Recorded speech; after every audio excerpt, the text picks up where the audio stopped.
tagline a trademark? Can you and should you protect your tagline as a trademark? Well, it depends.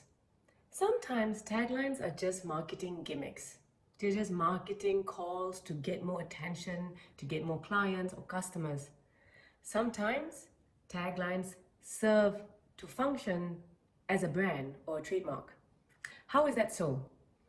If the tagline is used often and consistently, and over time, it serves to indicate that the person behind the tagline or the company behind the tagline is this organization or this company. So when you hear the tagline, immediately it makes you think of the company behind it and the organization behind the tagline. If you see that mental connection, that is when that tagline is acting as if it is a trademark, as if it is your brand.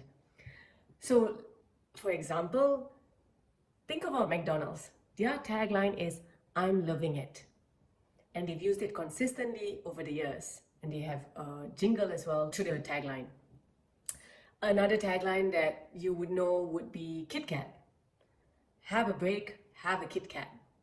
So these are taglines that when you hear the tagline, you immediately think of the company behind the tagline, the company that's providing either the services or the products.